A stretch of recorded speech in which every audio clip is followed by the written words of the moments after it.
Mistake हो जावे। हमारे मोबाइल में माशाअल्लाह मैं खरीद चुका हूँ, उसके अंदर देख रहा था कि 5 चीजों से पहले गनीमत समझो। हयात का कबला मौतिक, ये आखिरी हदीस का नीचे टुकड़ा है कि हयात का कबला मौतिक, कि मौत से पहले हयात को गनीमत समझो। मौत आने से पहले अपने जिंदगी को ये गनीमत समझो। मेरा जी साथियों और शाकिर भाई और उनके जितने भी भाई हैं, आज उनकी माँ अनकरीब आज हो या कल हो, आप ये मत सोचिएगा कि हमारी माँ बीमार है तो पहले ही उनका इंतकाल होगा ना, गलत अकीदा ये।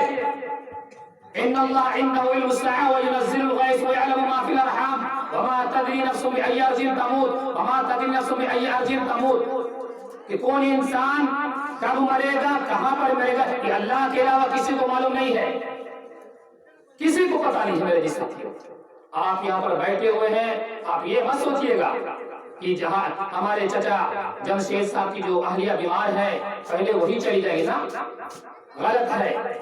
उनका बेटा, उनका पोता अभी जो चारों तरफ लोगों को बुला करके अपनी दादी की दुआ के लिए, या हजरत मौलाना मुजीबुर रहमान साहब को बुला करके तकरीर आपको सुना रहे हैं, या इनको जो लाने गया था जो अभी बच्चा हो ना हो, अभी हम लोग कब कर रहे थे, हजरत मौलाना खुशबुर रहमान साहब बता रहे थे यहाँ पे साहब हो ना हो जो लाने गया हो वही कोई अड़बड़ी में कोई हो जाए।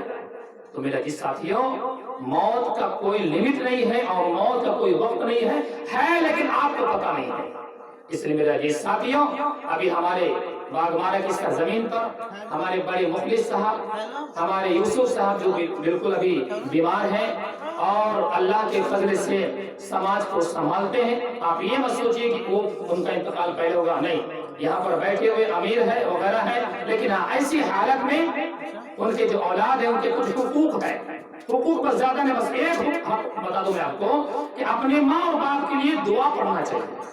रब्बिरहमहुमा कमा रब्बयानी सगीरा, है ना, रब्बिरहमहुमा कमा रब्बयानी सगीरा। इसका मफहूमी तर्जुमा ये हुआ कि ऐ अल्लाह, मेरी माँ और बाप जिस तरह बचपन में हम हमारे ऊपर रहमत के निगाह से, मोहब्बत से पालते थे, पोसते थे, ऐ अल्लाह अब हमारे माँ और बाप के ऊपर उससे बेहतर तू रहम फरमा।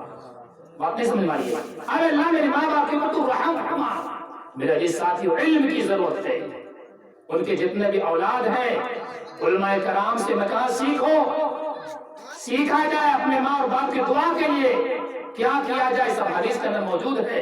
मेरा जिस साथियों, इस तरह के जलसा कर लेने से आप छुटकारा नहीं पाइएगा, और ये किसी हक में से हक नहीं है कि जलसा करा दिया तो कामयाब हो गए, नहीं, बल्कि हक ये अपनी माँ और बाप के लिए दुआ करें।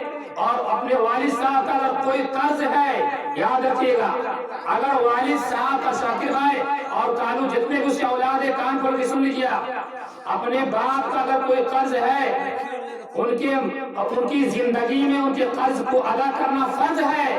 अल्लाह के नबी सल्लल्लाहु अलैहि वसल्लम जनाजा पढ़ाने से पहले अल्लाह के नबी जनाजे के पास खड़े हो जाते थे और ये पूछते थे, बताओ इसका कोई अगर पैसा लेता है उसका जिम्मेदार मैं बनता हूँ, क्योंकि पूरी उम्मत के वली थे अल्लाह के नबी। मेरा जी साथियों, उनकी औलादों से ये गुजारिश है कि बाप का जो, माँ का जो लेन देन अगर है उनको भी अभी साफ कर लिया जाए। उनके जिम्मे में अगर कोई नजर मानी हुई, अगर कोई रोजा अगर है, याद रखिएगा, एक होता है रमजान का रोजा, 15 रमजान में अगर आपकी वालिदा मर जाए, इंतकाल हो जाए, तो अब आपको रोजा रखने की जरूरत नहीं है, लेकिन नजर माना हुआ रोजा अगर है तो आपको रखना पड़ेगा। जैसा कि हजरत मौलाना सिराजुल हक मदनी साहब से मैंने पूछा कि नजर का रोजा उनके औलाद को करना होगा, हज अगर है तो उनके औलाद को हज बदल करना होगा। इसलिए कालू भाई, शाकिर भाई, जितने भी लोग हैं, आपसे गुजारिश है कि आप अपनी माँ के लिए दुआ कीजिए, आप अल्लाह से मदद तलब कीजिए।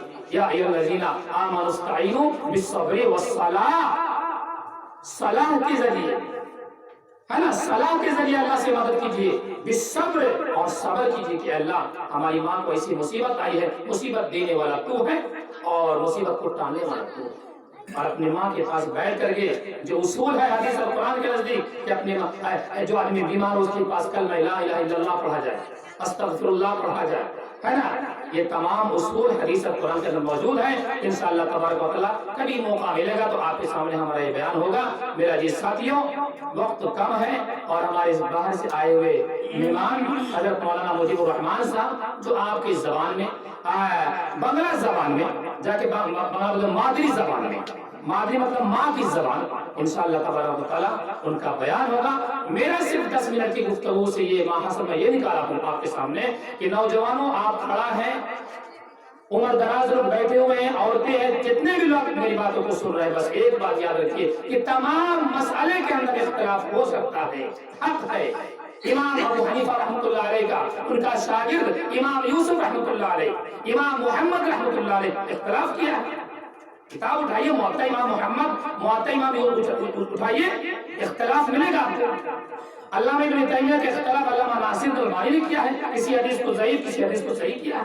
ان کے بعد علامہ زبیر علی زئی صاحب جو پاکستان کے بہت بڑے محقق گزرے ہیں, ان کی بھی کتاب آ چکی تحقیق کی, انہوں نے بھی علامہ ناصر البانی سے اختلاف کیا. اختلاف ہو سکتا ہے لیکن ایک مسئلہ ایسا ہے جس کے اندر کوئی اختلاف نہیں ہے, وہ مسئلہ ہے موت, جس کے اندر کسی کو اختلاف نہیں. میرے جی ساتھیوں اس لیے اب جو زمانہ گزر رہا ہے فی الحال بہت ہی دن بہ دن حدیث اور قرآن کی روشنی میں بتا رہا ہوں میں کہ دن بہ دن جو زمانہ آئے گا وہ قیامت سے بالکل نزدیک آئے گا اور وہ زمانہ اچھا نہیں ہوگا. یاد رکھیے گا وہ زمانہ دن بہ دن اچھائی کی طرف نہیں جائے گا. آج 1 جنوری میں بہت خوشی مناتے ہیں نا ہم آپ, بہت خوشی, باپ نیا سال ایسے گورو کرتے ہوئے ای کرتے ہوئے ڈانس دارو سب کچھ کرتے ہیں نا. اچھا نہیں ہے. یہ دن بہ دن ہمارے زمانہ فتنہ کی طرف جا رہا ہے. یہ ہمارا زمانہ زنا اور سود اور بیاج کی طرف جا رہا ہے. اس لیے میرے عزیز ساتھیوں آپ اپنے اس زندگی کو نوجوان بھائیوں قبل حیات کا قبل موتک کہ اپنی موت کو اپنی زندگی کو موت آنے سے پہلے غنیمت سمجھو. غنیمت سمجھو. غنیمت مطلب یہ کہ جو بھی آپ کو وقت ملا ہے چاہے جلسہ سننے میں لگا دو, نماز پڑھنے میں لگا دو, قرآن سیکھنے میں لگا دو, علماء کی قدر کرنے میں لگا دو, اپنے بچے کو دین اسلام سیکھنے میں لگا دو, اپنے بچے کو قرآن سیکھنے میں لگا دو, اپنے حلال کمائی میں لگا دو. نہیں سمجھ میں آ رہی بات. یہ تمام چیز جو اللہ نے ایک ایک منٹ جو آپ کو دیا یہ غنیمت سمجھو, یہ غنیمت سمجھو. اس لیے میرا جی ساتھیوں آپ سے بس یہی ایک پیغام دے کر کے میں آپ کے سامنے رخصت ہو رہا ہوں کہ نوجوان بھائیوں بڑی ہی افسوس کی بات ہے کہ جس قوم کا نوجوان اگر مردہ ہو جائے, جس قوم کا نوجوان مردہ ہو جائے گا وہ قوم کبھی بھی ترقی نہیں کر سکتا ہے. اس لیے میرے نوجوان بھائیوں آپ سے گزارش ہے کہ بڑھتے ہوئے جو شراب کی شکل میں, بڑھتے ہوئے موبائل کی جو برائی کی شکل میں ہو, اس کے اوپر ہمیں لگام لگانا ہوگا. شراب دن بہ دن علماء کرام بتاتے ہیں حافظ صاحب ہاں گائیں ایکن تو شراب عام پورتے لگ لو نوجوان کی تو مانا کوشش سننا. میرے عزیز بھائیوں ان تمام برائیوں سے ہمیں نوجوانوں کو رکنا پڑے گا کیونکہ آپ کے پاس جو وقت ملا ہے ایک ایک منٹ ایک ایک